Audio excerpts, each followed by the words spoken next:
to kind of speak to that and what I've been watching with like other people, because this has been happening to a lot of people, a lot of really big content creators. And I've been seeing even like more and more people weighing in on it, and then more and more people springboarding, and then the groups of people on people's backgrounds getting bigger and bigger. And it's just it's not productive.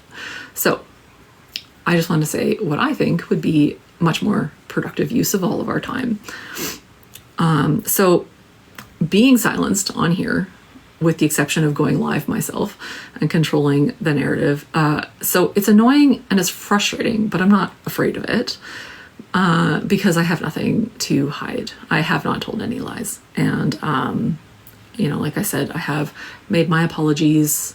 I've done what I can to fix the mistakes that I've made, be accountable, whatever. So that's kind of in the past for me now. But what I think is really, really important is that this has given me.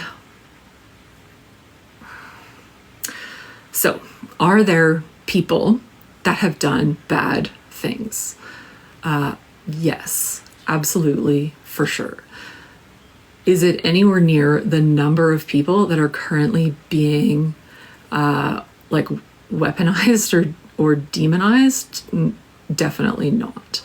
So I think that it's a big issue that there's a lot of people who care more to interact with the drama than to interact with the truth of the message of the people that are on this app. And so there are a lot of good people who are trying to do good things, and they're basically not being able to. And I would consider myself to be one of those people. I am an advocate. I still do that work outside of this app on lots of different ways. I still work in healing. I still am in school for social justice and psychology, and I am still doing a lot of advocacy work in my country, in the United States, globally. A lot of stuff. I'm doing a lot of good things. I'm supporting my family. I'm working, and in my work it's also for helping people. That's who I am. I am somebody who has dedicated basically my whole life since I was about 14 when I started training in first response, to be a first responder, a healer, a helper. That's been my entire identity. So have I been perfect? No, of course not. Am I some sort of predator? Definitely not. Not even close. And so that's the part that's quite laughable, is that a lot of people are really choosing to believe that I am some sort of predator, and I'm really, really, really not. And I have also been, I think something that's come up a bunch of times is this idea of infantilizing people that are in their mid-20s. And in the space, I've been able to reflect on that. And one thing that I kind of came to realize is that people in their mid-20s are grown-ass adults. And I know that because I had to, my kid asked me to find old videos from when they were like a baby and a toddler. I had that child when I was 22, young. And it was a planned pregnancy. I had been married for 1.5 years when I gave birth. And looking back on these videos of my interaction with her when she was a toddler and a baby, I was a damn good mom. And by the time I turned 25, I'd been married for 4 years and I had 2 kids.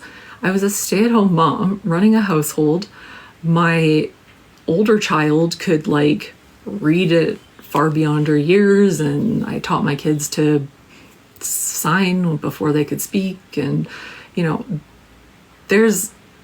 so I know and I already had a full degree like under my belt. I had a degree before I got married. So I was like, I had a whole bachelor's degree under my belt. I had, by the time I was 25, right? Bachelor's degree under my belt, married, 2 kids, house, bought a house. Like, why are we infantilizing people who are 25 years old? That's ridiculous.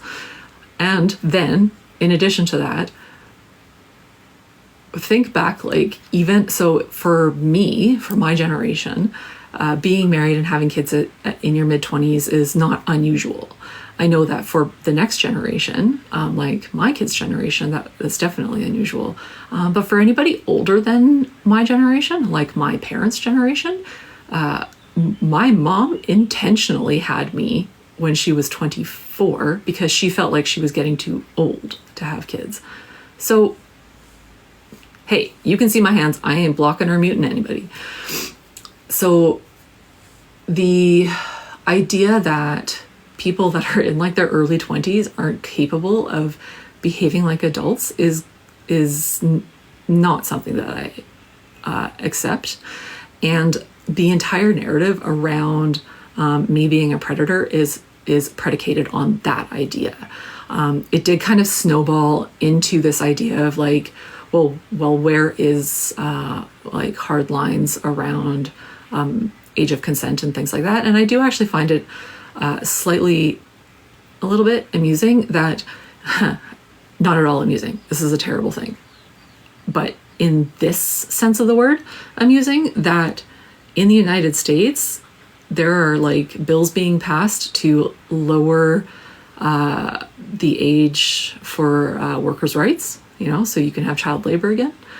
I also think that I've been seeing things floating around about the age of consent for marriage being lowered. So that's not happening in my country. That's definitely not values that happen here in Canada. And yet people are getting mad at me for saying, yeah, I started dating my husband when I was 17, and I don't like the idea of being pigeonholed into saying 17 is too young to consent to a relationship, because that would make me label my husband. So like, I explained why I wouldn't say a hard no on 17 being too young. That's the reason, is because I just don't want to put a P3DO label onto my husband. That's the only reason. What has happened since then is that I am being called that, and which to me is like ridiculous, because nowhere ever, anywhere ever have I shown anything of that kind of behavior. So I think that sucks. But if you want to believe it, I can't make you not. So we're going to pay attention to what's important. And I think so that's my message. Maybe we need to collectively refocus our attention here a bit. So we are paying attention to things like, I see somebody just made this, profile. Nurse Heather sexting, Nurse Heather, whatever, I don't care. Like, if you want to say that is immoral behavior, that's up to you. Like I said, I have done and said things that in hindsight were not good decisions, not smart decisions. I've owned up to that. And I can't change what's happened in the past. I can only change the future. And I have like more or less gotten over the idea of the defamations and that kind of thing, because like it was really hard for me to take at first, just being discredited to that degree, knowing that what things were being said about me were false, and provably so, was at first really difficult. But in like the time that's gone between then and now, I realize like it doesn't go anywhere besides this app. So like, who cares? But there are people that are actually bad, and I'm not gonna name names because that's just gonna. If I were to name names, all that would do, I think, would be exactly counterproductive, because that's just doing exactly what other people are trying to do, right? And that's not the point of this. I'm not trying to single people out and say, so-and-so is a bad person. There are some of them for sure. And I think that it would be far more productive if we would just maybe say, hey, how about we pay attention to the shit that really matters? The actual bad stuff that's going on, like child labor laws, maybe, like I said, like lowering the age of consent for marriage, that's a problem. There's lots of problems, and we should be focusing on that, and maybe not focusing on playing into the drama that is the left just eating itself, myself included.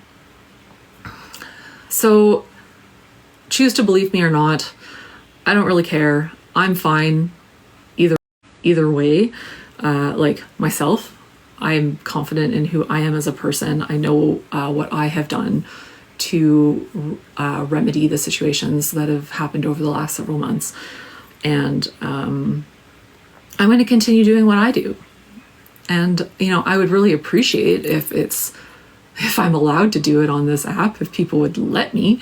But if they won't, then they won't. And I'll just keep doing it elsewhere, because I already am.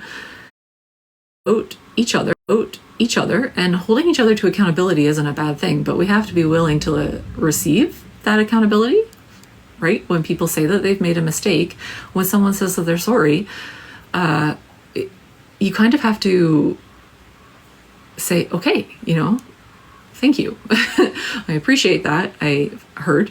And either shut the fuck up and get on with your life, or continue being a jerk. And yeah, I don't know. So that's basically all I had to say. I'm sort of watching what's going on down there in the comments, but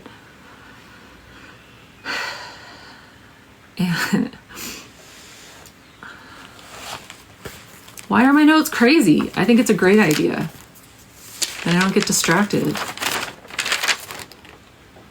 I'm trying to, let me make sure that I got everything. Yeah. I mean, as far as apologies go, I've talked to the people that needed them.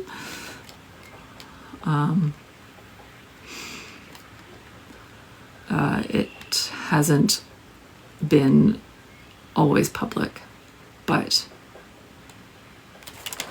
definitely I have said that I'm sorry. I'm sorry. I have made some mistakes for sure. Yeah, this idea, I love this. Heather loves grooming. Wow. That's what I'm talking about. So, okay, well, blocked now. But that's exactly what I'm talking about, right? Like, how is that productive? How is like going and creating an account called Heather Loves Grooming and then like coming on here with that account and sharing it to a whole bunch of people, how is that productive? It doesn't seem productive to me at all. That's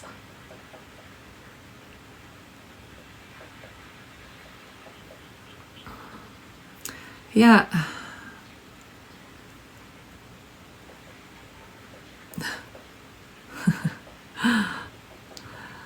Yeah, Sarah, I see you. I mean, I personally, I think that you're one of the bad faith people that is pretty drama seeking. I don't know. Just from, you know, the couple interactions that we've had. Yeah. No, I saw that. And those of you saying that I need a new mod, no, I had a conversation with my mod before going on this live, and the conversation was around whether or not I was going to have the comments on, and I have made the decision that to leave the comments on, somewhat so that I can address them and maybe answer questions and whatnot. I'm not planning on staying on long. I just wanted to basically have an opportunity to say my piece on here because I'm not allowed to anywhere else, and like anywhere else on this app. And but with the full allowance of my mod to really just not tolerate any of the ridiculous behavior. Why am I not practicing? Mostly because I am in school full-time. There's about 6 reasons that I'm not practicing right now. I moved, and the province that I moved to is not, its healthcare system is quite terrible compared to the one I came from. So that's another reason, and it's just not a good environment for nurses in general, and not an environment that I would thrive in. So those are some reasons, but I might actually start practicing soon.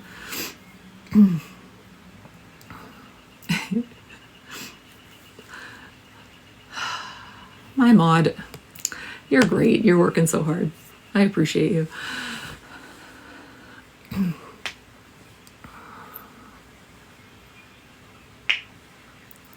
All right, I give it 5 minutes. I'll answer questions, and I'm turning it off.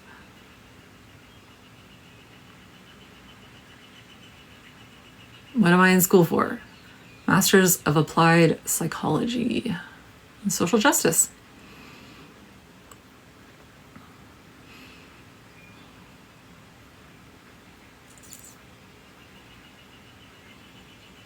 Yeah, this is literally the life I live. I do advocacy, social advocacy. I eat, sleep, and breathe this stuff. So all of the people who want to think that I am anything but a social advocate just don't know me. So that's fine.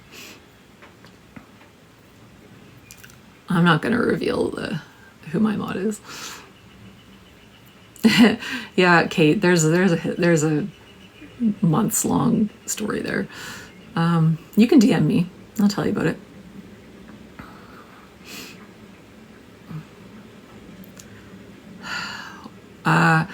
Isabella, why am I back? I never left. I just haven't been able to go live on other people's lives because I basically just get torpedoed. So the only way that I can talk about my experience and my feelings and where I'm at on this is to do this, to have my own lives. So I never left,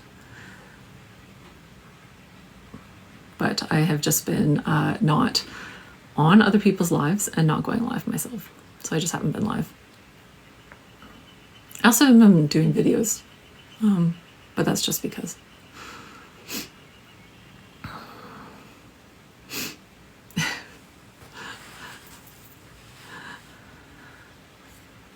All right. ask me another question. We got 3 more minutes. And I'm gonna... Ooh. I am Pulse on Fire. You are one of my favorite. Let me have it. Because you're one of those people that I know is just in it for the clickbait.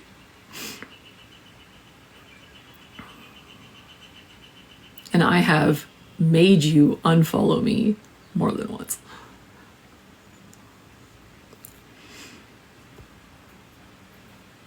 So go ahead, bring all your friends in here if you want.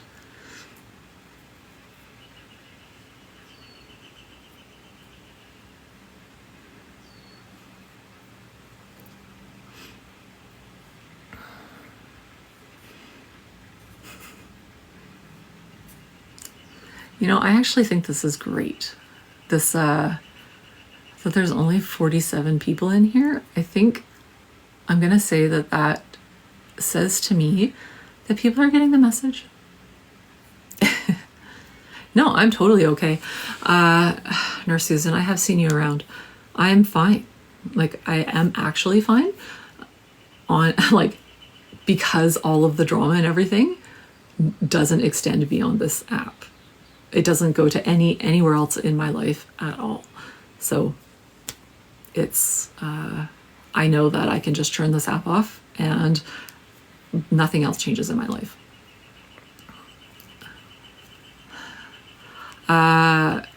JW is fine to my knowledge.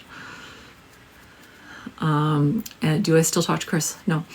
I have talked to Chris as needed, but no, I have not talked to him for a while. It hasn't been necessary. I apologize to Chris for sure. I definitely owed him one very big apology. So,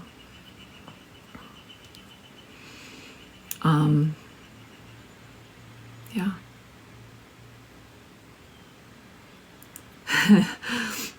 My wall. I actually, I choose to do like all of my meetings and stuff here because of my wallpaper. I love my wallpaper. Yeah.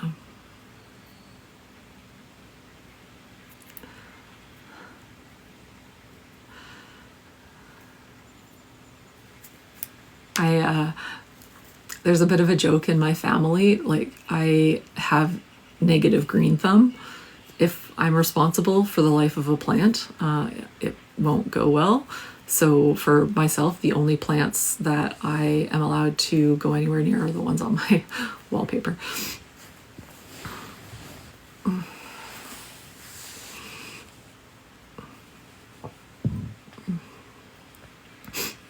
Good. Anybody else got weird questions or want to show me their strange okay, so going on Dean or Parker's lives. So I have actually never been on either Dean or Parker's lives. I have never met Dean at all. And the times that I have been on live with Parker have been on either Harry or Chris's lives. So not Parker's live. Parker, as a host of a live, has never had me on his panel. So yes, I would absolutely love to still come up on panels and talk about reproductive justice and healthcare, and that would be great. But people are not letting me do that. And that's basically what I'm talking about. Like, I'm trying to do good work on this app, but I'm being prevented from doing that. Just out of spite for no good reason. No, I wouldn't say that I'm still friends with Chris. We're not enemies either, I don't think. Or I don't think of him as an enemy.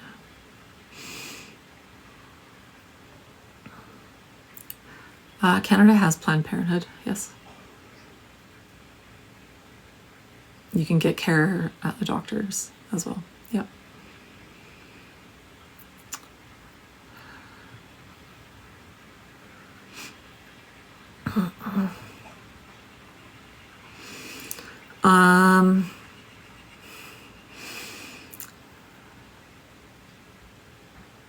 Yeah, no, I've never been on a panel with Dean. I've never met him.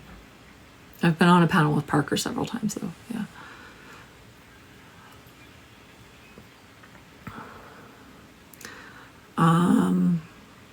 Oh, shoot. I did see another one that I wanted to...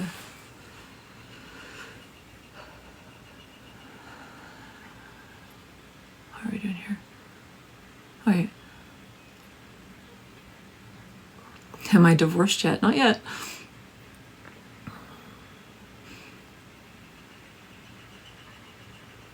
Yeah. Oh my gosh. Let's bring this one up. Sure, let's talk about social justice issue. This poor woman in Georgia who's being kept alive, even though she's brain dead, brain unalived. I don't know how you say that. Because she's pregnant is wild. So I mean, I have lots of thoughts on this. The first one was that this was not true. And the reason that I say that I thought that it was not true is because I have had experience with keeping people who are no longer, who are brain dead alive for the purpose of organ donation. And one sec.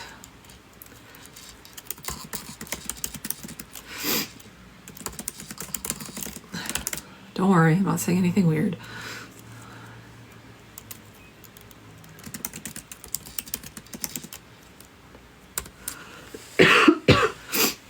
Housekeeping. Okay, yeah, so it's actually, so when somebody, it takes an immense toll on everybody. It's a very heavy emotional toll on that person's family and also on the staff. It takes obviously a very financial, I wouldn't even want to know how much it costs to do this. And the one thing that I think is really interesting about this situation, when I heard about it, when I kind of did a little bit of research into it actually being true, I learned that this happened. She was declared brain no longer functioning. Done is not. It's the reason this is being done is because of the 6-week abortion ban, right?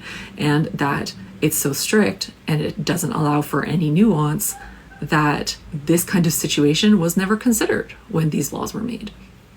So yes, I see this. The baby has water on the brain. That's called hydrocephalus. And yes, so that's common for, situations like this, a developmental issue. A lot of those babies don't make it. And if they do, they usually require a lot of special care and often surgery right after birth to fix that. So this baby already doesn't look like it's doing well. It's only 21 weeks as well. So it's not at viability yet. If it even makes it, I think that would be miraculous. And if it makes it without complications, that would be even more miraculous. And I think it's really sad. It's pretty disgusting that this woman is not just allowed to have dignity in passing away peacefully, as her body is trying to do, and her family is not allowed to have the dignity of letting her go and mourning her loss like they should be allowed. This is an issue that we're not considering the bigger picture. I did also, yeah, okay.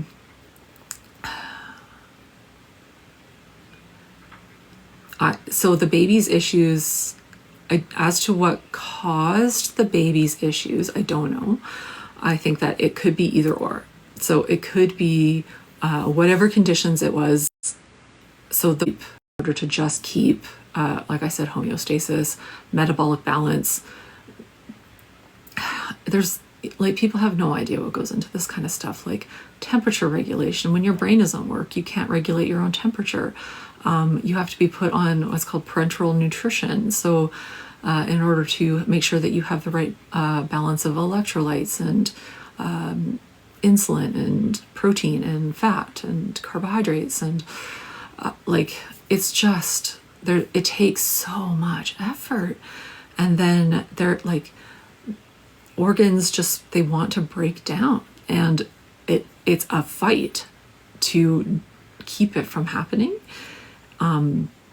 Even just the act of being on a ventilator is something that requires one-to-one care, because you have to maintain that person's gases, their blood gases. You have to know their oxygen saturations all the time, their carbon dioxide levels. You have to know their CO3s, like their bicarbonates in their blood, in their tissues, and everything has to be constantly calibrated and recalibrated to maintain what's necessary to keep somebody going. And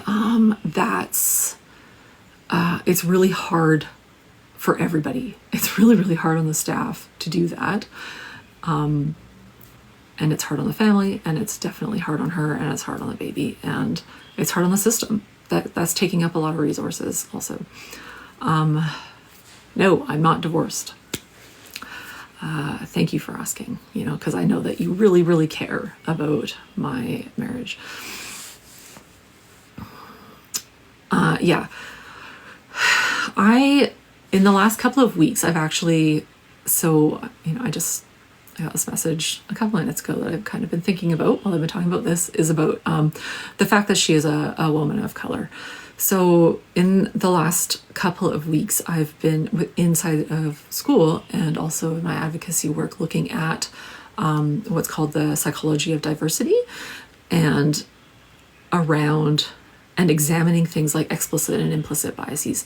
And so I have worked very, very hard to address my explicit biases, which are the things that we say and do outwardly that we can change, right? That we can say, hey, I shouldn't have said that, I shouldn't have done that. That's a bias that I recognize I now hold, and I'm going to make changes against it. So that would be using slurs of any sort. And so I myself am always working on eliminating language that's problematic. The last word that I had to eliminate, which was about a year ago, was the R word. I used to use it all the time. I do not use it anymore. Now are the ones that are like dehumanizing of people. So anything with the hard S, right? So that's myself addressing my explicit biases. And but the idea of implicit biases is something completely different, and those are the ones that are very, very difficult to get rid of. And for myself, something that I have been addressing within myself over the last few weeks has been my implicit biases around race. And the reason that I know that I hold implicit biases around race is because I don't notice or engage in race-related issues, because I'm just not experienced or educated, for the most part, in that realm. So I have worked quite a bit with the Indigenous community, a lot of immersion with Indigenous people to speak about racism. They're usually referring to issues to do with African Americans.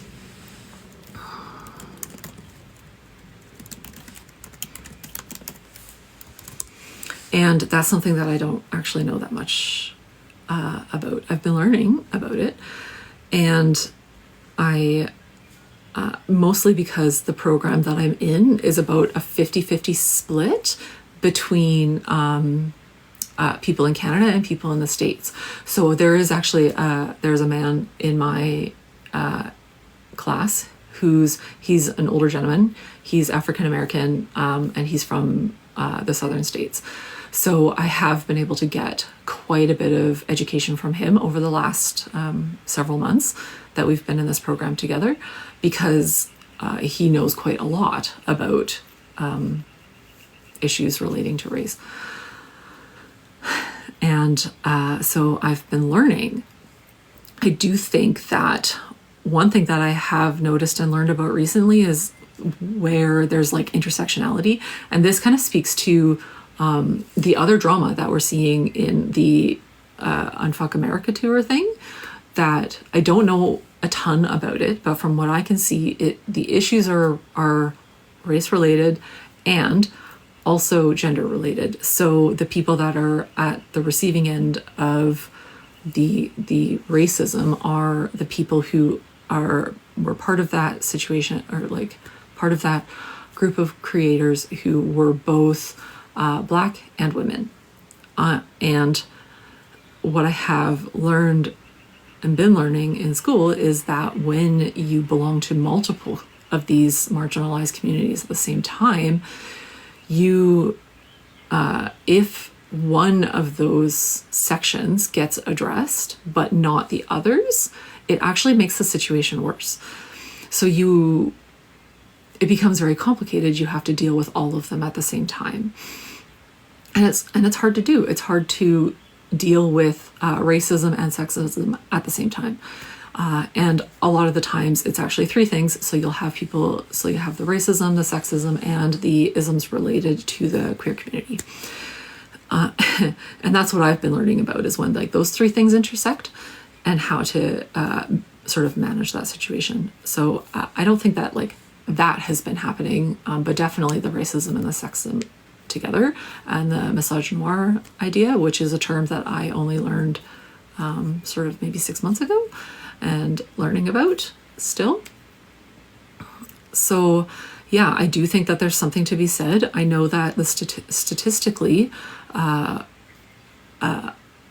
Black women do not get anywhere near this equal treatment as either white women or Black men, or certainly not white men. None of us get the same treatment as white men. So the fact that this woman who is being kept alive is a woman of color, I do think likely factors in to this equation somewhere, in so much as her family is probably not being listened to the extent that a family would be listened to if the individual we were speaking about was white-skinned. And that sucks.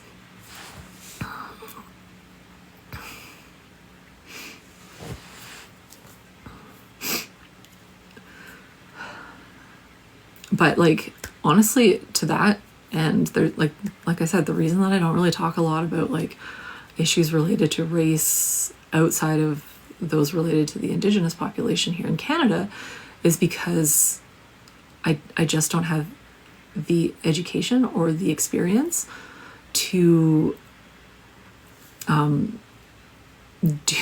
do a good job of advocating for them, and I certainly would not want to make the situation worse. So I think that, I don't know, it sucks. That situation sucks. I think, yeah, American history is different from Canadian history. Of course it is.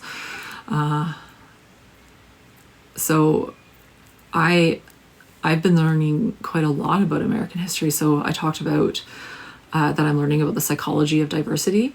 That is actually, it's right here. This is a textbook. I don't know if you can read it if it's backwards. This is the psychology of diversity. It's my textbook. It's American based. So the first few chapters of this textbook are all about all of the history, American history. And I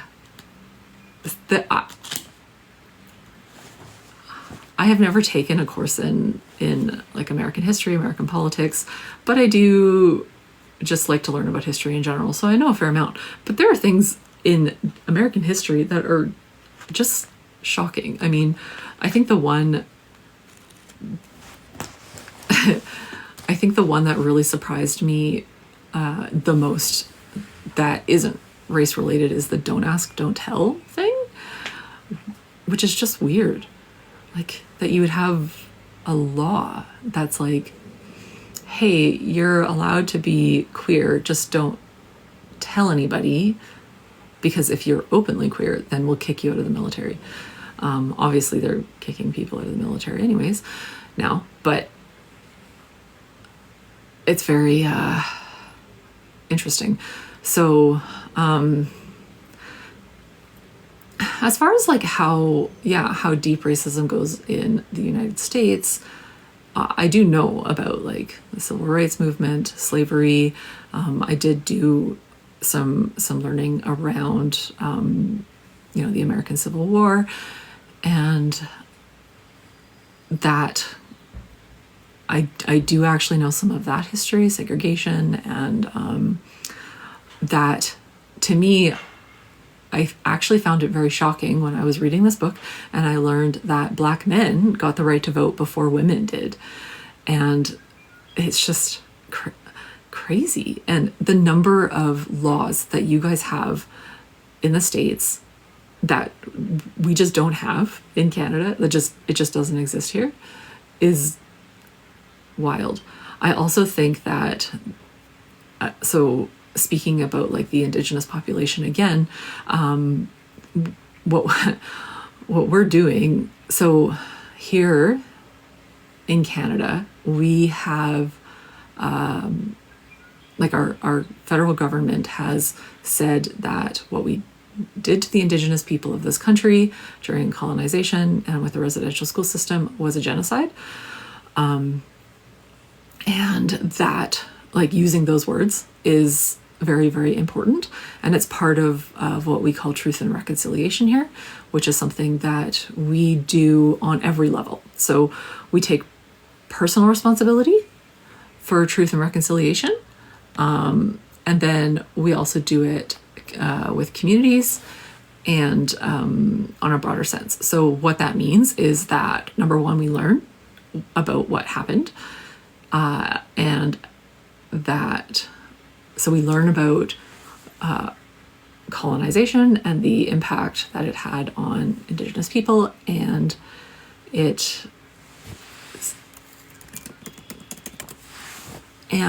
we learn about current practices.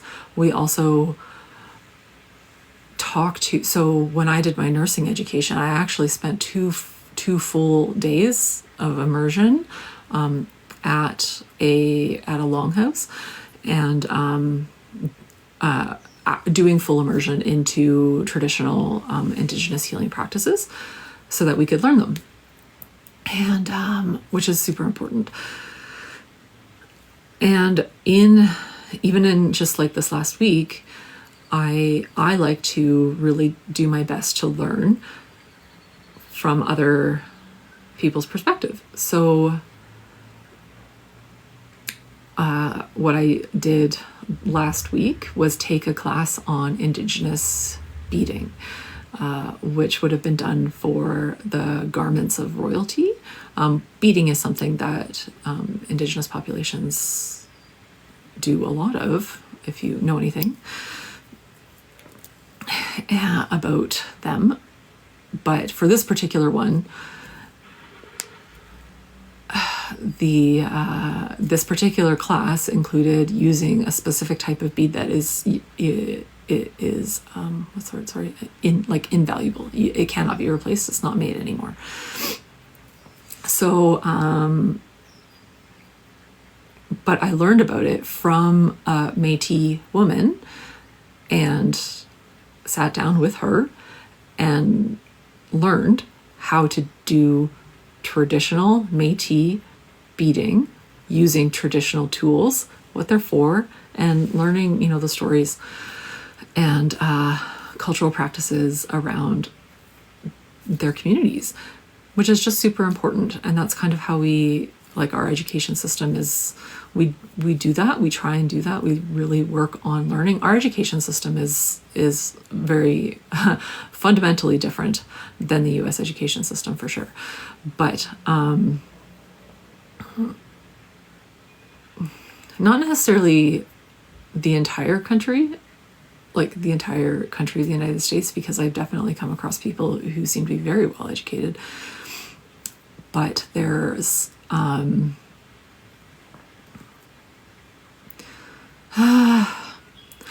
I get what you're saying there. I think Bella Boo.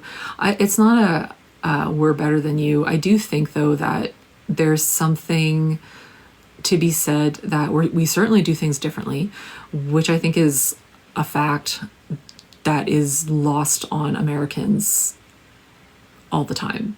I mean, just the thought of the United States annexing Canada, that Canadians want to be part of the United States, things like that. That just speaks to the lack of knowledge that Americans have about Canada. And the truth is, no, we absolutely do not want to be American. We want to be Canadian. We are patriotic in our own country. And there's actually some really big fundamental differences. The biggest one for myself, just because I'm a nurse, is healthcare. Like here, this is something that like I cannot say enough. This is a huge fundamental difference between Canada and the United States. In Canada, healthcare is a human right. We give it to 100% of everybody. Everybody gets healthcare. It's free. We pay for it with our taxes, and that's fine. We pay taxes. And what is interesting, Canadians' marginal tax rate is actually lower than Americans, but we get our healthcare included. We also have a lot of other social programs that the United States doesn't have. I was having a conversation about, for example, parental leave. So we have federally mandated paid parental leave for a year. It's not 100%, but most employers, whether you work in the public sector or the private sector, will top up what the government gives you. So most of the time, a parent can take parental leave in Canada for a year. And it's usually the mother or the woman that gave birth. And if they don't take all of it, sometimes what happens is that the woman or the mom or the person who gave birth, being inclusive of my language, if they take 6 months, then the other parent can take the other 6 months. And it's becoming more and more common for people to actually get 18 months, 12 months full pay, and then 6 months like half pay. So paid parental leave is a right here in Canada, and it's not a federal right in the States. Same with our healthcare, obviously. There's also one thing that's, I think, quite different and that people don't quite realize about like the history between Canada and the United States from like before either of our countries actually existed. What is that when the United States fought the War of Independence, they fought it against Canada, right? So like Canada didn't exist as a country, but even currently we are an independent nation, but we're still part of the Commonwealth. So our head of state is the King of England, which a lot of people think is bad. And then there's most of us who don't care because it's like a sort of a formality. But I actually see it more as like another check and balance in our system. So technically, if our government were to try to do something completely crazy, like take away people's human rights, technically the King of England could say, I'm not going to let you do that. Would he? It's never happened. But technically he could. So, and I think that's a good thing. And I think that the United States not having the checks and balances or having the checks and balances and not using them it's creating a really big problem. And I honestly, I don't know how the United States is going to solve the problems that have been created. My hope is dwindling on it, to be honest, as like a Canadian who is informed of current US politics and political issues, as well as geopolitics and economics. So we talk a lot about tariffs also. And that's something that's really interesting. I do work in the financial industry as well. And there is all this talk about tariffs, and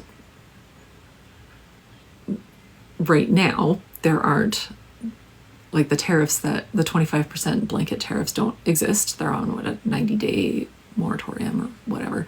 But what I do know happened while the tariffs against China were still on, I think it was like 96 ships that were supposed to go to, I think, California or Seattle or both, went to Vancouver instead. So they came to Canada instead. So big box stores in the United States with crazy tariffs against the Chinese goods,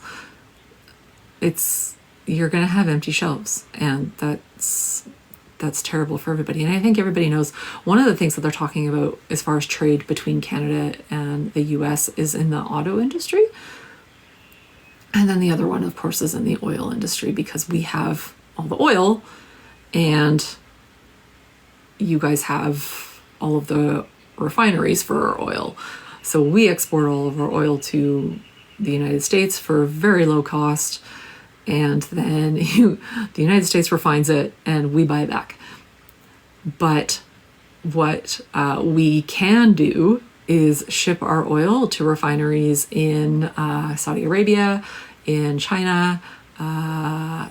There's, I think, maybe even a Nordic country. And I've heard this idea floated that Russia is exporting out of the Arctic, out of a port in the Arctic now, because of climate change, which is a real thing,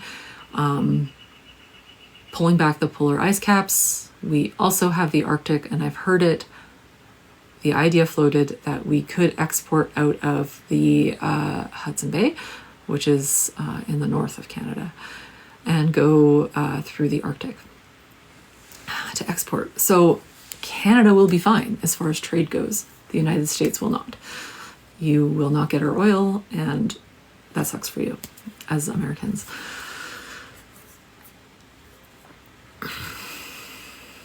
I think here, I do, honestly, I have to thank you as Americans for one thing that you guys really helped us with, is not electing a conservative government of our own.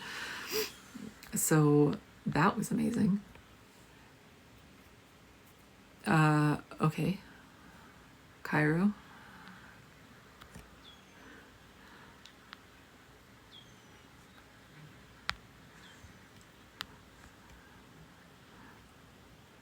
Sorry, I'm waiting. I'm waiting for this question. I don't know if I've seen it or not.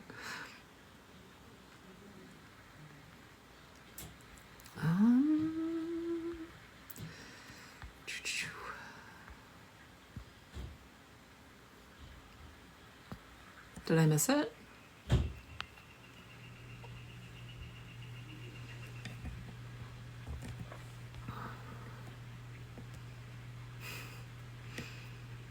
All right.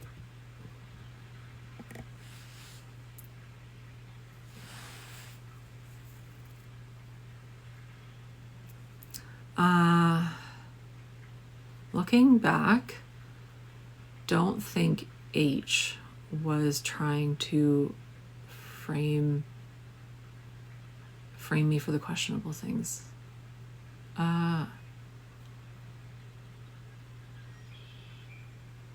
don't know. I don't know what you mean.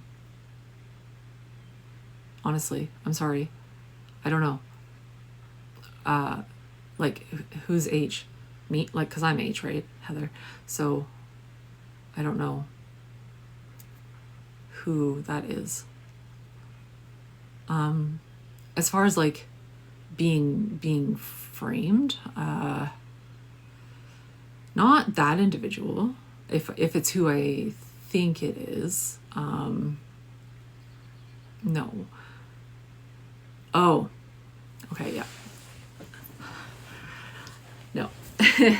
No, actually, so I have not talked to that person. I've actually never the only time that I've ever talked to him, like personally or privately, it was about political stuff before all of that drama came out. So no, I don't think that he has anything to do with anything that's happened with me. Honestly, nor do I think that his buddy does either. So even though that situation was obviously far more involved, unfortunately.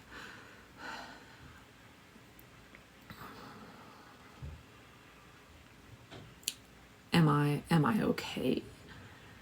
I am, like, I'm okay for sure. I'm okay. I think that really everybody in most of these situations who is on this app to try to do good things, to try to help people and make the world a better place, impact change, advocate like what I do, educate like what I do. All of us really, really, really would like all of the drama to go away and for us to be able to have this space go be like it used to be, open and inclusive, and allow us that space to do that work.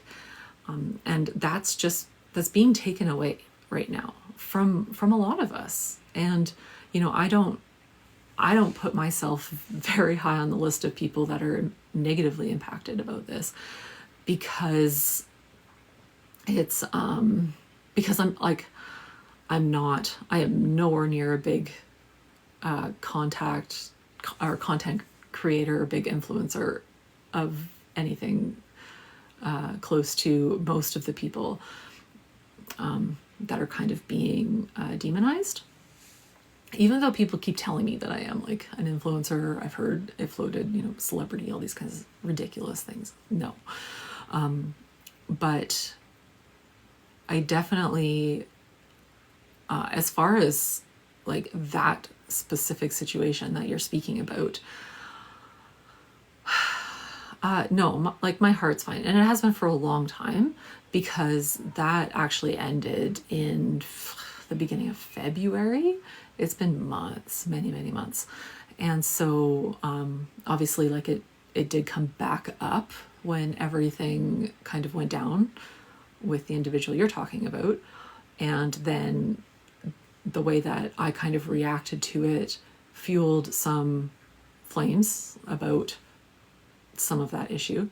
And I needed to have private conversations and, get some stuff aired out. There were apologies exchanged. There was accountability. There was middle ground found. And all of us have more than moved on from all of that. That's all in the past. And I do think that it's really unfortunate that some of these really big content creators that are trying to do good things are not able to go live anymore and do their debates. So I think that it's very, I think that it's pretty sad that the drive for the drama, for the tea to be spilled, for whatever, is stronger than the drive for positive, to impact positive change in our world, which is what we really need. I have regrets, definitely. Trust me. 100%. Yep. And I think, and I've spoken to that before, that I have definitely made mistakes. I've had to eat my words more than once. I have apologized. I've taken accountability. I've had, I mean, you're asking about my family. Like, yes, I've been in conversation with my family about everything the whole time. So it's not, we didn't have to have like a kind of like sit down, learn the whole thing at once. So I know that it seems strange to a lot of people that I'm very open with my family about the mistakes that I make as a person. But it's always been very, very important to me as a parent for my children to know that I am a human being who makes mistakes just like everybody else. And that's a good thing, right? So now that my children, are grown, one of them is an adult, the other one not quite yet. I am seeing how that plays out, and the way that it plays out is with them being accepting of people. So if other people misstep, if they don't do it intentionally, they know to bring it to their attention. Hey, you said something that was insensitive or whatever, and like they know how to critically manage and cope with situations, because we're all humans, we're all unique humans, and it's very important that it has always been important to me that my children grow up understanding that everybody is a human. So, and it's honestly, it's like it's played out in the last couple of weeks with, trust me, completely unrelated to anything to do with TikTok at all. Like personal stuff with what's happened with my children, in that another thing that I've learned about recently in school is this, it's called the cycle of socialization. And like what that means is how we come to believe the cultural beliefs that we hold and keep them intergenerationally. So how do they get passed on from one generation to another? Why? And most of it has to do with how we're raised within our family of origin, and then in our community, and then how do we interact with the community, and it kind of just goes around and around.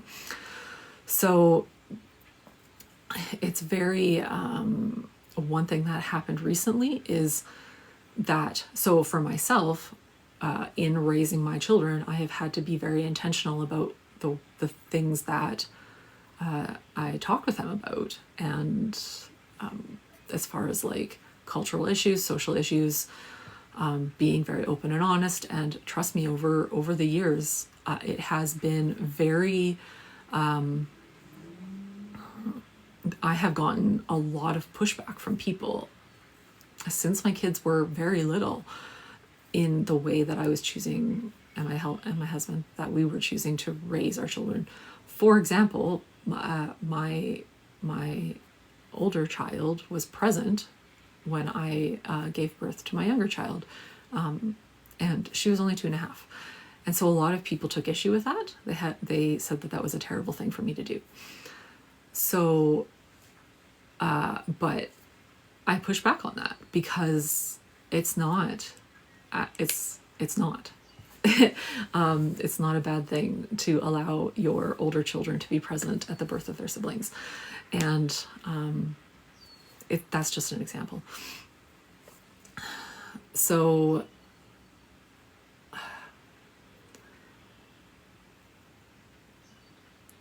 okay, it's all right.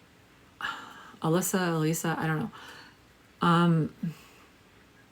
Why don't you just tell me what it is you want me to say?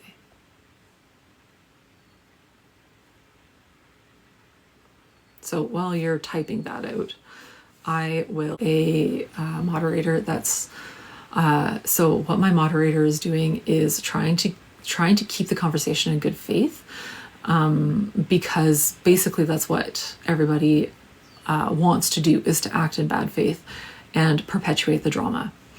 So yeah, my mod is being quite strict. That's the reason. So like, if you want to ask me a question or interact with me in good faith, I will answer your questions. So yeah, Lemon, exactly. There are no receipts because it didn't happen. So what did happen as far as the drama, so I said this like a while ago when I first started the live, and maybe it's probably a good thing to reiterate now, and then I'll probably end. So what happened was I was being kind of painted into this corner in that so when myself and my husband started dating, I was only 17 and he was in his 20s. And so I was being baited by somebody to say that was bad. And I refused to do that. So everything that I said was in relation to not wanting to have a label placed on my husband. I did think about it, and I did come back and say, no, I don't really support that. I also did say that like younger than 17, I wouldn't support. And I did explain, but for the most part, people just didn't want to listen. And I can't really do that. I can't make people listen. Yes, Amanda, I know 17 is a minor. I understand that. So, but yes, this is Gwynnifer. This is the problem. So this isn't actually an issue. Like, this isn't, what you're saying is an issue, but it doesn't apply to me. So the idea of like teenagers being groomed, that's a bad thing. The idea of people being P3DOs, that's a bad thing. Definitely, for sure. I am not, like I have said, I'm not condoning that. I don't. But what was happening in that moment was that somebody was trying to force me to say that my husband is a groomer, and then there's the idea I am like an apologizer or a sympathizer, which is not true either. So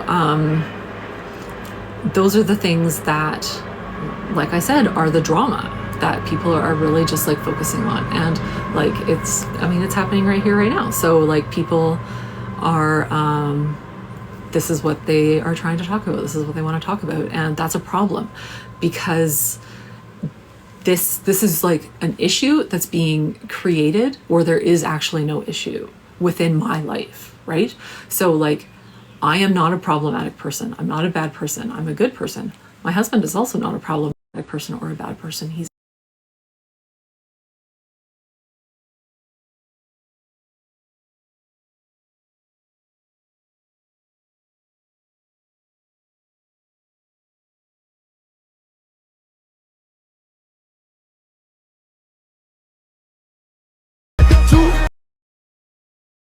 I see it. Place labels on my relationship with my husband, or saying, like, I've heard this one too, right? That he was grooming me.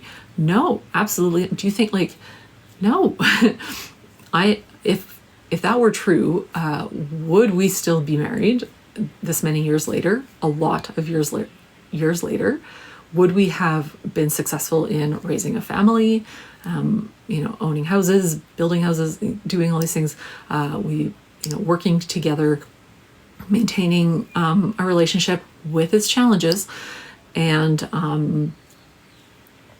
it's just, it's creating, bringing this stuff up, like trying to bring my personal life up, and trying to get like pigeonhole me into saying things for like drama and for clickbait is counterproductive. And which is exactly what I came on here to say, is like this behavior that like literally that we're seeing right now, this is just unnecessary drama that it's not productive, it's not helpful. Yeah, like it's just not. And I think that you guys should stop. Like, maybe let people like me and other people just do the work that we're trying to do. He did not, no, he didn't groom me. No, trust me, he did not. He didn't. So, like, you don't know me or my life or my husband or our relationship. And so for you to just go and like throw that label on there, or to like make that statement, that's literally exactly what I'm talking about. That's creating drama where drama doesn't exist. And it's problematic. And we're seeing that being played out over and over and over again on TikTok right now. That's a problem. We all need to shut the fuck up about all the stuff that doesn't matter and pay attention to what does, refocus our attention on what matters, and maybe work together to do the important stuff. So,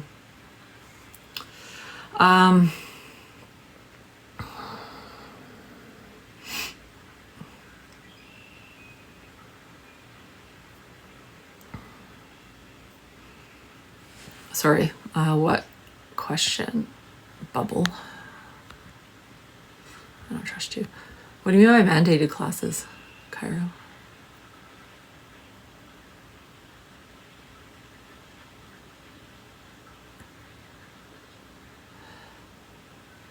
Jude, I work on myself friggin' every day. That's all I do.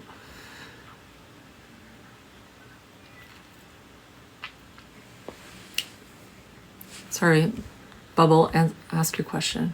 I'll search for it. Oh. No, I never said that 17 and 35 was okay. I've never said that. What I did say was, if my child, who is 18, was dating somebody who was in their mid-30s, we would have a conversation about it, but they're both consenting adults. So I don't actually have like any ground to stand on to say anything against it. So the like, in those conversations, there was this like slow pushback of ages, and the 17-year-old with somebody that was older came from only my personal experience in being 17 and dating my husband, who was 22 or 23. So that's literally the only place that came from. I did not extend a belief in other people's relationships of those same ages at all. I have not made a statement. Well, no, that's not true. I actually did. I did say that, for the most part, I would say that under the age of 18 with somebody who's an adult is something to be questioned. So I have said that. And then I also did say that my younger child, who's a little bit younger than that, would, if that child were to say that they were dating somebody who was in their 20s, I would definitely not be okay with that. That child is about, I'm not going to say exactly, 15 or 16. So, well, questioned as opposed to what? Like, I cannot, I am not so stupid as to believe that I can forbid my child from doing something and they're going to listen to me. That's stupid. that would never happen. If I said, I forbid you from dating this 20-year-old, they would just do it anyways, just behind my back, which isn't helpful either. And I'm not going to like go to the police if, like, I don't know, it's just not really, I do have to, like, as a nurse, I am a mandatory reporter, and I have had to do that. I've said that before too. So, and I have actually had to sit down and talk to the RCMP on multiple, that's the police here in Canada, on multiple issues like this. So it's not something that I'm not experienced in. So would I call the cops on somebody creeping on my own child? Yes, absolutely. I would.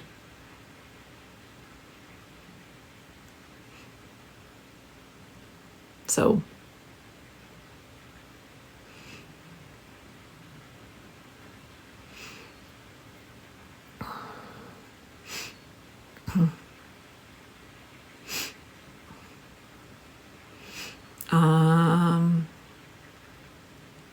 so I should know better? Better than what?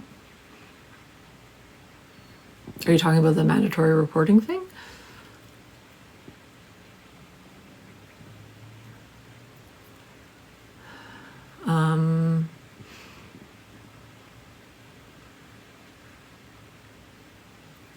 So what I know is that the experience that I've had as a professional has afforded me the ability to critically think about situations as they come up. And not every situation is the same. It's not black and white. There's an awful lot of gray. And each individual case and situation is different. So we do have laws and we have to abide by laws.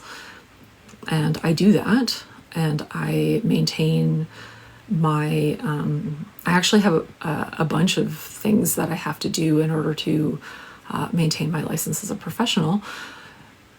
Obviously, I can't be a criminal, so any of the things that people say about me being a criminal is obviously false. Not just like not a criminal, but like way not a criminal. I get a vulnerable sector check every single year. And I also have a character background check. And so I have to be of good character. I have to be fit to practice. There's a whole bunch of things that are checked every single year of me. So it's very, so as far as like distinguishing, I don't require a vulnerable sector. I do, Lemon. I do. So when my license gets renewed every year, they do a vulnerable sector check with it. So I wanted to say, like I know, Bubble, the age laws are black and white, but like we've talked about, there are such things as like Romeo and Juliet laws, right? I've had to deal with a situation where I had a 13-year-old having a baby by her father. So, that's pretty black and white. It can get pretty crazy, but there's also room for gray. So the way that we distinguish, I remember what I was going to say about the mandatory reporter thing, is we don't do it alone. So as something comes up, and this is how this works. So if a situation comes up and my spidey senses get tingly, right? I'm like, I don't know about this. I talk to somebody else. I talk to other people, other professionals. I run it by other people, depending on whether it's in my personal life. I'll talk to people in my personal life, or I will consult somebody who is a professional in that area, a social worker, counselor. And like I said, I have talked to the police as well. So it's situation depend. Oh, and the ministry. So here, I think, so in the States, it's Child Protective Services. Here it's called the Ministry of Children, Youth and Family Development, MCFD. So I have had to talk to them as well, frequently actually, as situations come up in my practice professionally. I have had to do it personally as well for a situation that happened in my personal life. I wouldn't, so if I wouldn't necessarily, I wouldn't, so like a situation where I have a 13-year-old having a baby by their father, yeah, for sure, police involved right away, 100%. But that's not always the case. It's not like, okay, if you are under the age of 18 and the person that you were dating is over the age of 18, I'm phoning the police. That's a pretty like hard black and white line that in practice isn't even useful to withhold. Like for the most part, the police are going to say, and like, so what? Because I have had that happen where I have gone to either the Ministry of Children and Family Development or the police or a social worker, physician, whoever, with a situation that I was concerned about, and their response to me was, it's, we don't care. And then it's like, amazing. That's not helpful.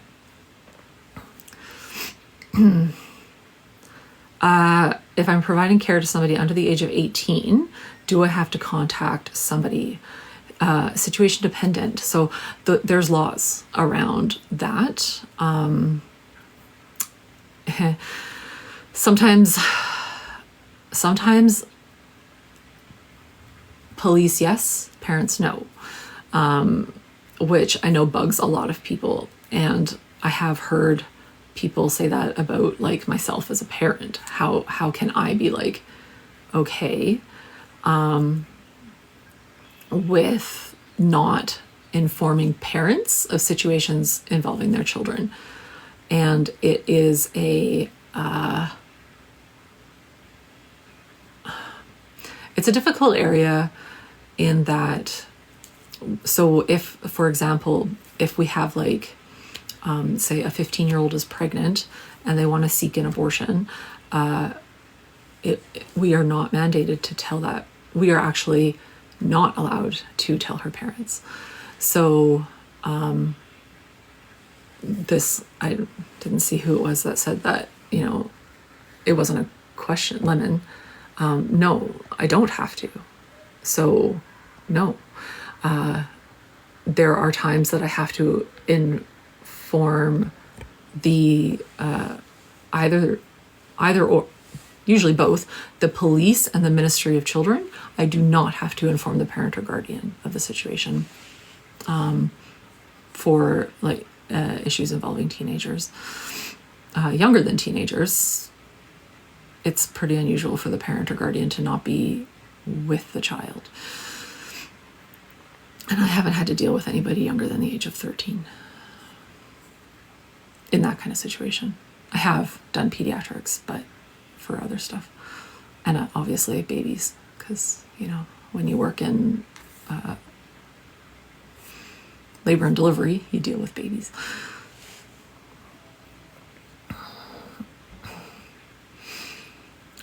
Does it differ by province? Not much. So we have a federal Canada Health Act, and then so that's like the overarching. Everybody has to abide by the laws in the Canada Health Act, and then each province will have their own laws that they add onto it, and then each health authority will add their own laws onto it as well. And then site-specific will add their own laws onto it as well. So it's a lot of layers of laws. So it actually gets quite confusing. And we do spend, like I said, we do this together, right? So if we have a situation, we ask, so a danger to themselves or others. We can't keep it private, we're not allowed. But so if I have somebody who is a danger to themselves or somebody else, or that I think that they are, or that they tell me that they are, I have to phone the police. But if it's a underage person, I do not have to phone their guardian. So, but the police, yes. And then we're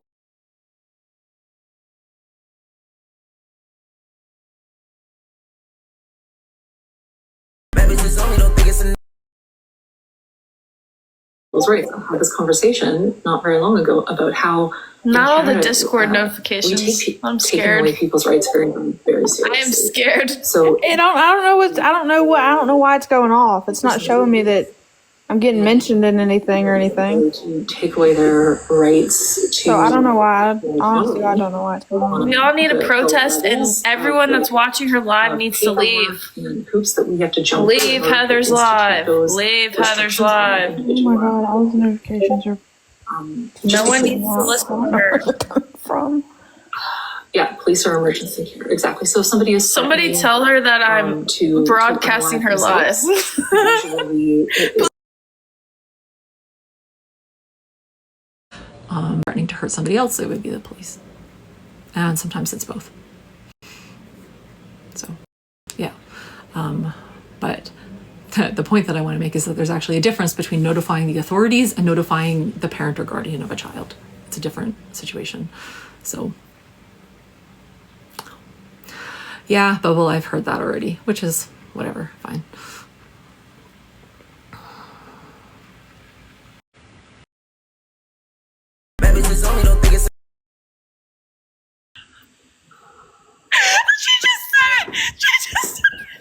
Someone is broadcasting your live, I think. All right, she's getting late. Oh, look, she's gonna end it. She's gonna end it. She's such a.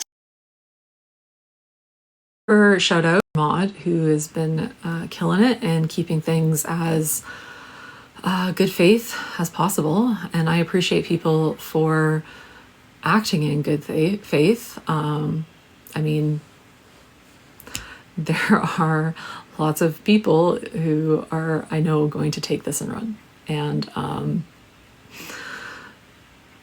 that's kind of how it goes, right? That's exactly.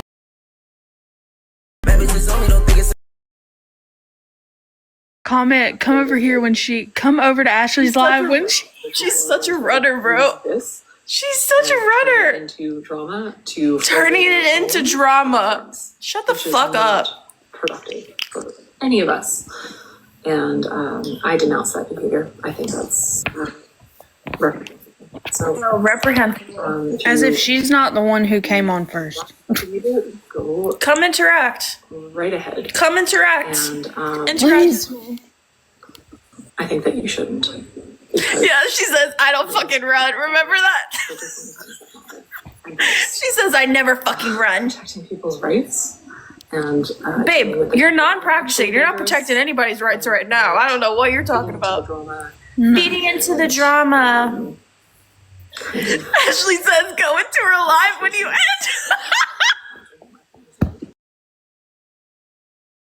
Mark Carney. Okay, I'll quickly address this. No, because he's not the person in my riding. We don't vote for our prime ministers directly here. So we only vote for a member of parliament. So whoever's running in our riding. So I did vote for the Liberal candidate in my riding, but I didn't vote for Mark Carney. No.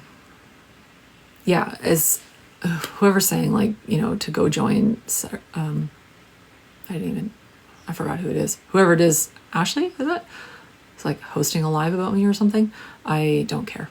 No, I'm not going to go over there and like interact with somebody else trying to like bait me and other people into getting more clicks for themselves. That's exactly the problem that I'm trying to bring to the attention of people. So don't do it. Don't feed into the drama, and just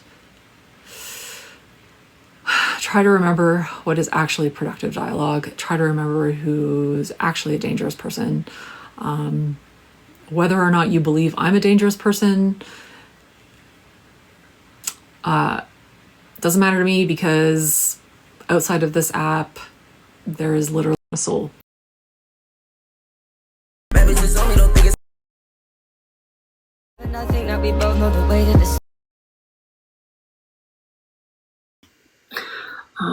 Keep telling yourself that. That's where I am. With the fact that she said my name, she's so fucking insecure, bro. It's not even funny. Look, Bubble joined over here. Bubble! Look at Bubble. Look, end it. Run away. Run away, babe. Mind you, she's She ended nobody it. outside of this app. She ended literally. it. She ended it. Did What's she? up, Bubble? Everybody join my live. Let's go. Come on. She's such a little chicken. I feel like you don't have much of an accent. Okay, shut up, girly. She's such a runner. A little chicken. And you know what's funny? The very first time, it was that girl that went live, and she joined up, and she started spilling her guts about Chris. And I requesting that this is a problem that you're doing this. Like, oh my God, her mod just joined. Her mod just joined. Hi. Fuck up. You're such a baby. No, for real. Such a baby, bro. Fucking Let me crusty. keep talking. Hold on. Let me keep talking as everybody joins my live. Crusty ass. Come to me. Come to me. Crusty ass mod. That's JW, bro. Just No, for real. Oh, yeah. 100%. It's just JW. Anyway, thanks for meeting us all. The first time that I talked to her, and I went up on, what was American Hannah's panel? Yeah. And she was just spilling her guts about what she did and all this stuff. And I was like, do you not understand that you're admitting to this on a live panel with like over 100 people? Mm-hmm. And like, she just admitted to doing everything before everything started. She knows who I am because I literally talked to her at the beginning. Dude, Soph, you were funny as fuck. You were killing me. Killing me. That's why my name was mentioned. I'm dead. I want her to feel comfortable. You cannot just sit there. Mm-hmm. Look, you just silently watching too. That's even funnier. Just gonna sit there and watch, huh? Oh, yeah. I sent it a bajillion times to Heather as well, so she's welcome to join if she wants, you know? Oh, yeah. You know she'll see that whenever she'll see it for sure. Like, what was that? She sat down with her pen and paper and her book that she wrote and decided to read that to us to make that seem like, I don't know, she didn't take any accountability, which she never did. She came back for no reason. Nobody asked her to come back. Nobody asked her to talk. We all forgot about her. We were leaving her alone, and she decided to come back because she thinks she's some social justice warrior for some reason. What did she say? I don't know. She just went on a long tangent. I don't even know majority of what was in the notebook because she didn't stay on track No, she at didn't all. stay on script. She just started saying a whole bunch of shit and then kept going on and talking about history and like all other, I don't even know. She just kept going. And then anytime Mr. Defund TikTok would go ahead and mute, I just wanted to know how her divorce was going and I got fucking banned. All I wanted to know was if like the ball was rolling on that divorce. That's it. That's all I wanted to know. I wanted to know if like the papers were finalized. I wanted to know what the next steps were. She keeps talking to Chris, you know, like she stays in touch with Chris. So like On an as needed basis. on an as needed basis. I wonder if she ever sat down her kids and were like, all right, guys, gather around. I'm going to tell you the story about how I was talking to a 23-year-old that's only a couple years older than you. It's not weird, though. I promise you it's not strange. No, not at all. Not strange. It's appropriate, guys. It's totally normal.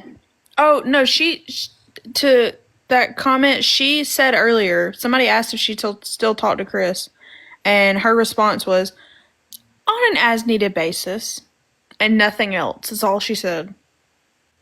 But I've apologized. Right. So they still talk on an as-needed basis, whatever that means. And she's in school, guys. She might be in her 40s and she's in school, and you know that you got to forgive her because she's in school and she's learning. Mm-hmm. She said she did tell her daughter, and she said her daughter said that was weird. Well, props to her daughter. All right.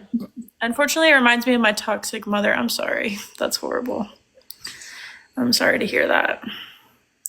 I think she just needed to stay offline. Nobody really wanted to hear from her. I don't know why she decided to come back. I will tell you, one time I was scrolling on my For You page and I saw a random person go live and she was on the panel and I started going crazy in the comments and I'm like, do you not know what this woman has done? And in like 5 seconds she was kicked from the fucking panel. It was so funny. Really? Like somebody kicked her instantly once they figured out who she was. Like she can't even survive on a panel for more than 5 minutes because people figure out who she is and they just kick her. Every time she goes live, she Wait, just makes stop! Blueberry said the dog on the Fun's TikTok is JW's dog.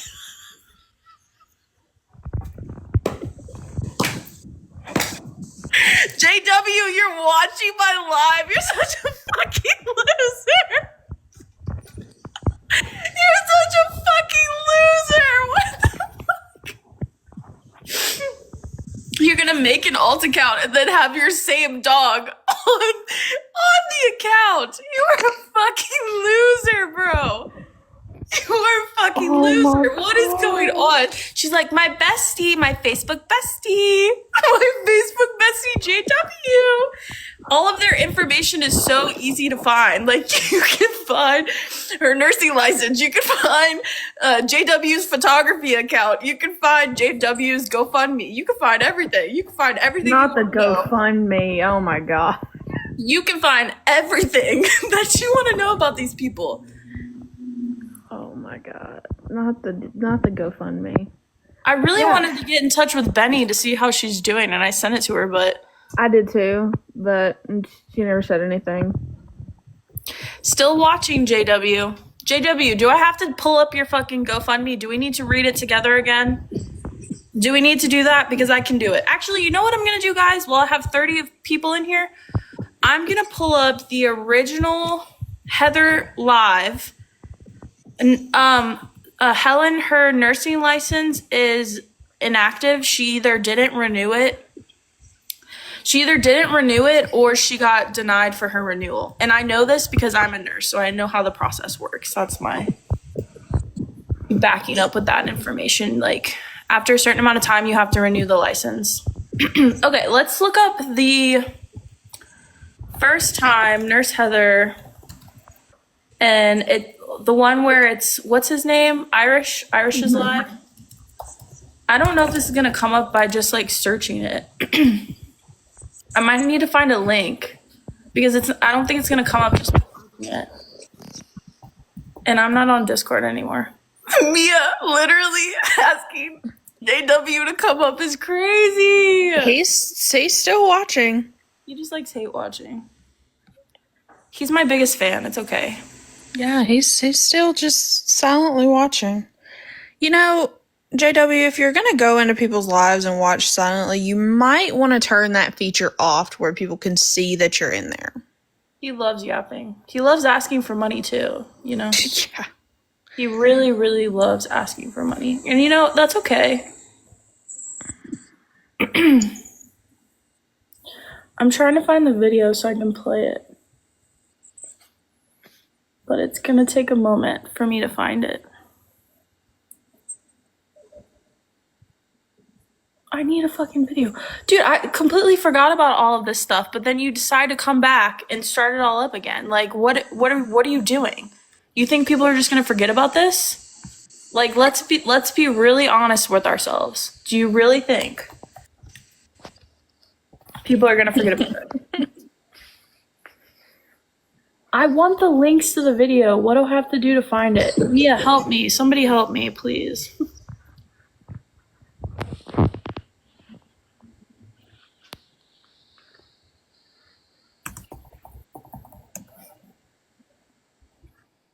Oh, what is this? Oh, you know, I could find the fucking video this way. Irish Nurse Heather live.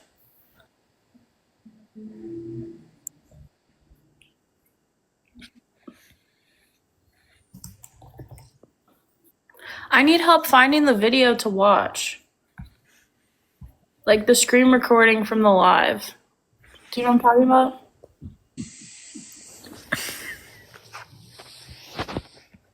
Is it in Discord somewhere? I don't have Discord anymore. I want the original live where she's talking to Irish and she like admits to shit.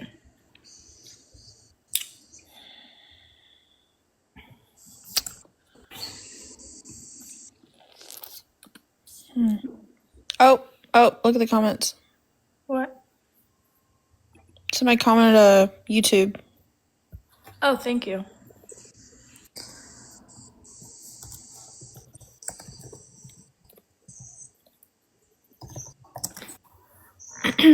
Perfect. Let's look in here.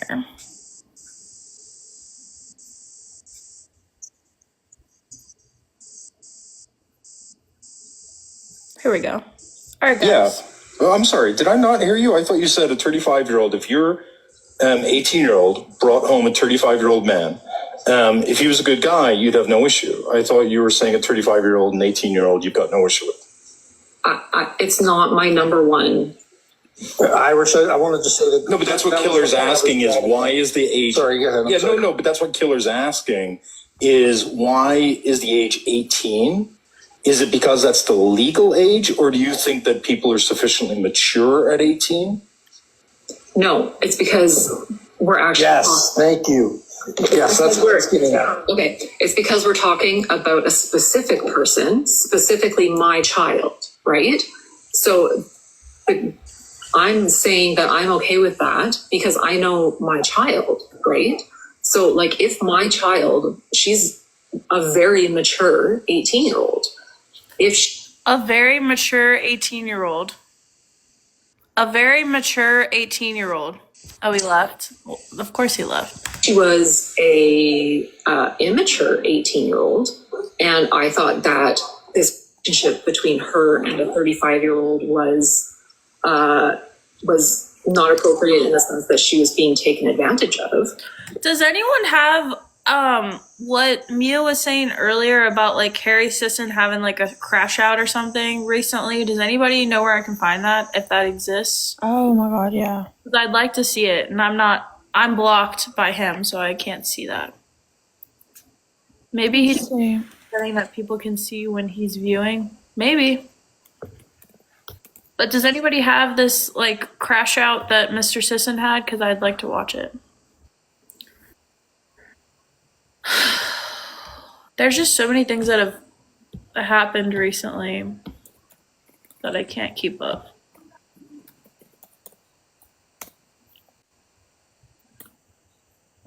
Yep, that elf fell off the shelf big time.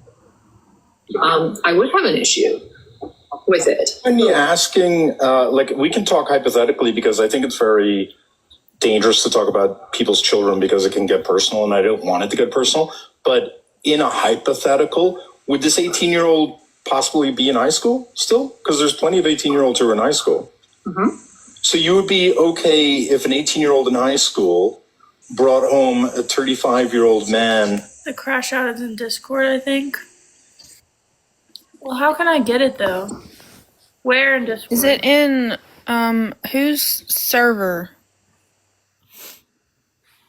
Who has been through college, who has been working on his own independently, has his own house, you would be perfectly fine with that, provided he was a good man.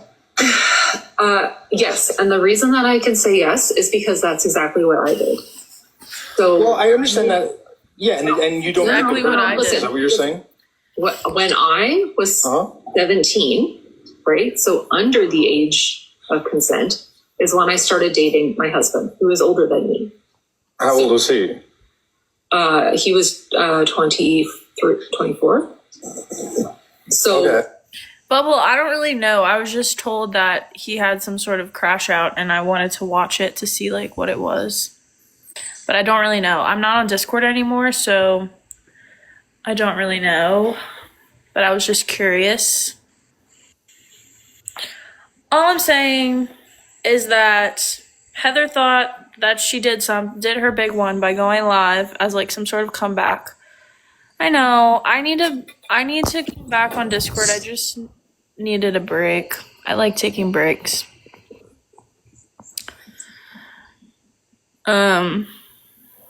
Yeah, we might as well pull up the iceberg picture again because that's what it's giving, to be honest.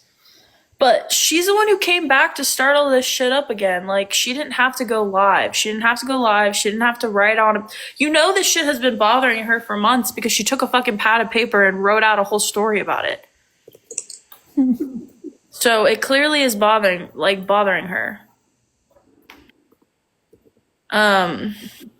What she thought she was gonna get out of the live, I have no fucking clue. I don't know. But she thought she was doing something. She really did. She def did her big one. She tried.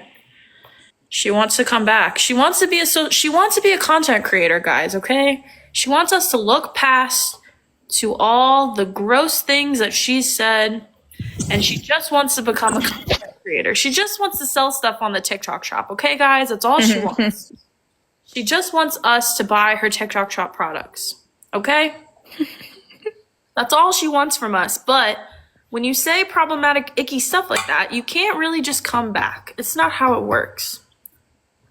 I don't know who this Linda person is, but they always join and watch. And I don't know who they are. And it's a picture of like an old lady. I'm like, who is that? Who is that? Tell me. Not the sparkles around the profile picture. Miss Linda, can you come up here so we can have a conversation? Linda's apparently involved in the drama. I don't know. Heather's alt. That's funny.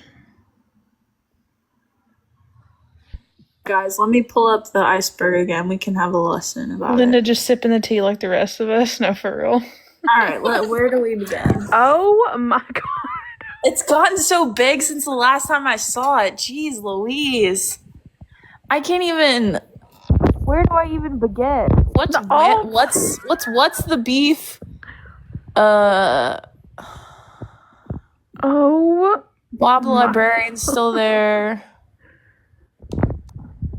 Redacted still there. What's blackmail, bitch? Harry rant unsober? What is that? What am I missing? What has happened? Oh, perfect. Thank you so much, Mia. What a queen. We got Nurse Heather. We got GoFundMe. We got Carlos and Elf on the Shelf still going hard.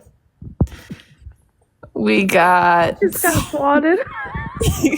We got cancel culture. We got the wrist hold. None of us should forget this. The wrist hold. Don't forget this. Q size.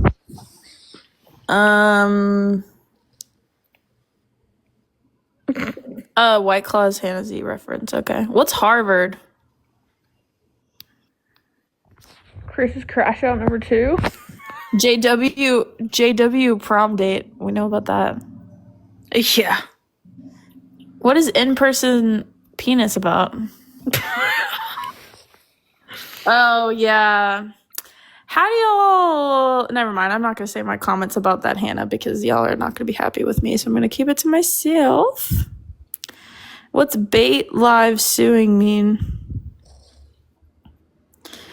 I'd like to say that Heather also admitted to saying oh, y'all don't like her? Oh my god, slay. I don't like her at all. She pisses me the fuck off. Wait, are we talking about American Hannah? Is that who we're talking about or no? I don't like my face.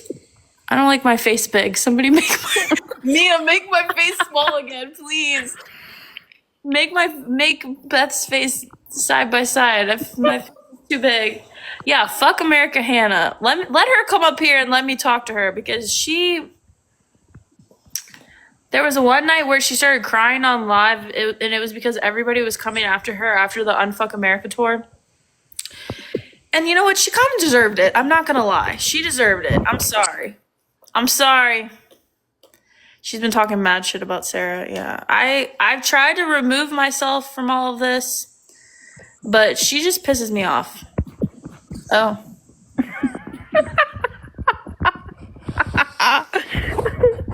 I saw it. Wait, who blew up? Who are you talking about? I hope it's not me. Are you talking about American Hannah? I hope. Do I know about Hannah inviting Trump supporters? Yes. Yes, I do. I keep seeing like these really cringe edits. If you look up, oh, her, okay.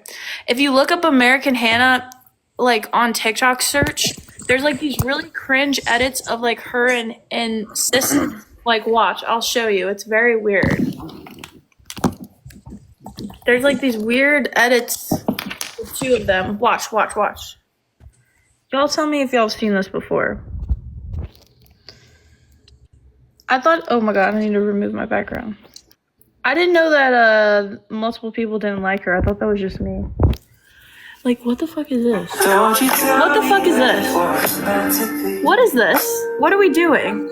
Someone made an edit of her and Sisson. Who did this? Who did this? Tell me. What are we? And there's like more. There's more. Did y'all never see this before? Is it just me? No. Look at this. Oh my god. I've never seen that before. Like, what the fuck? Who? Yeah, dude, it's all over. Okay, that's her TikTok. I think that's it. But like, this person has like a fan account. Look, it's literally a fan account for her. What are we doing? What are we doing?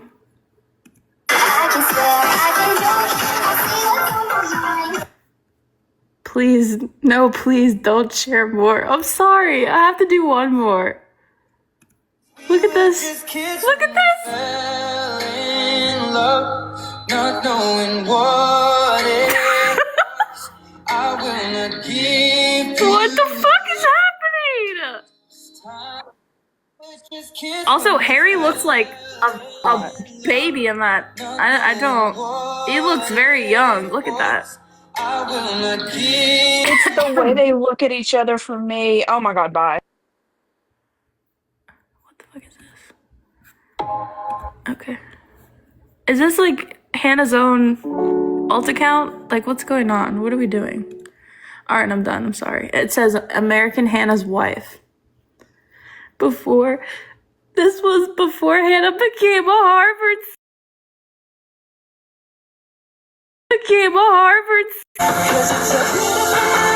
What is this? I'm sorry, I'm done. I don't know what's happening anymore. I thought, okay, so it wasn't just me that found out. I was the only one that found out about that. Yeah. Well, I'm glad we're on the same page about not liking Miss American Hannah.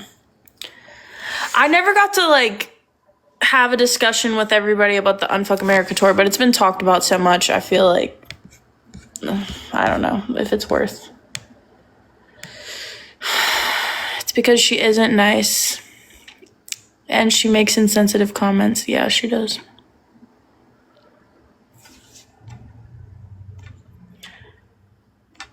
I don't hate her. I just am not a fan. Not a fan. I followed wait, y'all.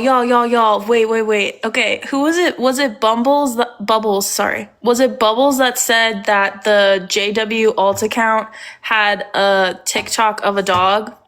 He went back and fucking deleted the video, y'all. He went back and deleted the video. The video is no longer there. So it's clearly JW. He literally went back and deleted the video. Yes, I'm on his account right now. He went back and deleted it. Literally is JW in the flesh.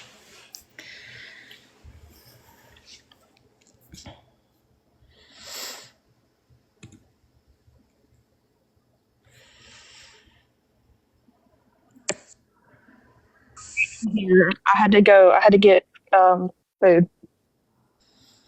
Well, I think I'm gonna end it, but fuck JW and fuck Heather, and I hope they never come back. Okay? I can't believe JW was watching for a minute. Maybe he'll send me a message. I did see it said somebody's interested in contacting the creator, but it wasn't. I think it was somebody else. So you have a message request from someone, but I mean, I don't know I said Heather the live like 500 times. Heather should befriend James Charles is crazy. Not Wait. James Charles. I have a message request, but alrighty. I'm gonna end it. Y'all have a good night. Alrighty. Maybe I'll go live again. I don't know. We'll see. But nighty night. It's always a fun time. It's always a fun time. Good evening. Always. Goodbye. Peace out. Goodbye.